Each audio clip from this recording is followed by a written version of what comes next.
आतंक के खिलाफ पाकिस्तान को भारत ने ऑपरेशन सिंदूर के जरिए जोरदार सबक सिखाया। जवानों ने उसकी औकात, सरहद और उसके घर में घुसकर बता दी।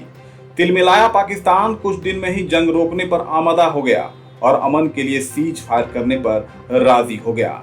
जंग के मैदान में मुंहकी खाने के बाद आतंकी मुल्क की तो बोलती ही बंद है और वो डरा हुआ है। पाकिस्तान किस तरह आतंकियों का पनाहगार और पोषण करता है, किस तरह दुनिया के लिए खतरा है, उसकी पोल पट्टी संसार के सामने भारत बताने जा रहा है। केंद्र सरकार ने 59 सदस्यों का एक डेलीगेशन का ऐलान किया, जिसमें 51 नेता और 8 राजदूत हैं। ये प्रतिनिधि मंडल दुनिया के बड़े देशों, खासकर संयुक्त राष्ट्र सुरक्षा परिषद के सदस्य देशों का दौरा करेगा। वहां ऑपरेशन सिंदूर और पाकिस्तान प्रायोजित आतंकवाद पर भारत का रुख रखेगा। 7 ग्रुप में इस डेलीगेशन को बांटा गया है और हर ग्रुप में एक सांसद को लीडर बनाया गया है। हर ग्रुप में 8 से 9 सदस्य हैं। इनमें 6 से 7 सांसद, पूर्व मंत्री और राजदूत भी शामिल हैं।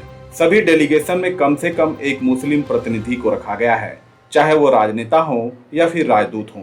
कांग्रेस सांसद शशि थरूर को अमेरिका सहित 5 देश जाने वाले डेलीगेशन की कमान सौंपी गई है। इसमें कई नामचीन सांसद भी शामिल हैं।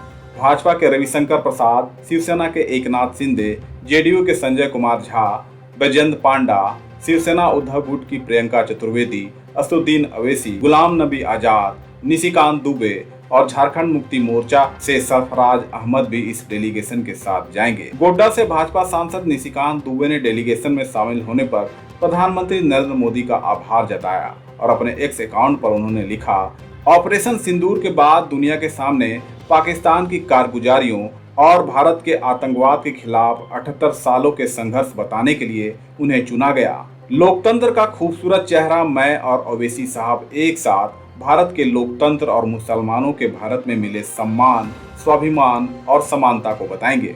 इधर हैदराबाद से सांसद असदुद्दीन अवैसी ने पाकिस्तान के खिलाफ खुलकर बोला और इस डेलीगेशन पर जाने को लेकर कहा कि इसके जरिए विदेशी सरकारों को पाकिस्तान के इरादों को बताएंगे। ओवैसी ने कहा कि पाकिस्तान खुद को इस्लाम और सभी मुसलमानों का रक्षक बताता है, लेकिन यह बकवास है। भारत में भी 20 करोड़ मुसलमान हैं और वे पाकिस्तान की हरकतों की निंदा करते हैं।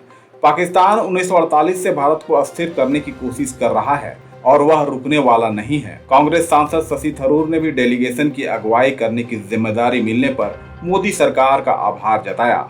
उन्होंने एक्स पर लिखा कि हाल की घटनाओं पर हमारे देश का दृष्टिकोण रखने के लिए 5 प्रमुख देशों की राजधानियों में एक सर्वदलीय डेलीगेशन का नेतृत्व करने के लिए भारत सरकार के निमंत्रण से सम्मानित महसूस कर रहे हैं। उनका ये भी कहना था कि राष्ट्रीय हित की बात होगी और उनकी सेवाओं की जरूरत होगी तो वो पीछे नहीं रहेंगे। इससे पहले शशि थरूर ने 8 मई को केंद्र सरकार की तारीफ की थी। उन्होंने कहा था कि ऑपरेशन सिंदूर पाकिस्तान और दुनिया के लिए मजबूत संदेश है। भारत ने 26 बेकसूर नागरिकों की मौत का बदला लेने के लिए सटीक कार्रवाई की है। ऑपरेशन सिंदूर में भारत ने सिर्फ पाकिस्तान को ही नहीं बल्कि पूरी दुनिया में एक संदेश साफ दिया है कि आतंक के खिलाफ किसी भी तरह की कोई कोताही नहीं बरती जाएगी। इसके खिलाफ सख्त एक्शन लिया जाएगा।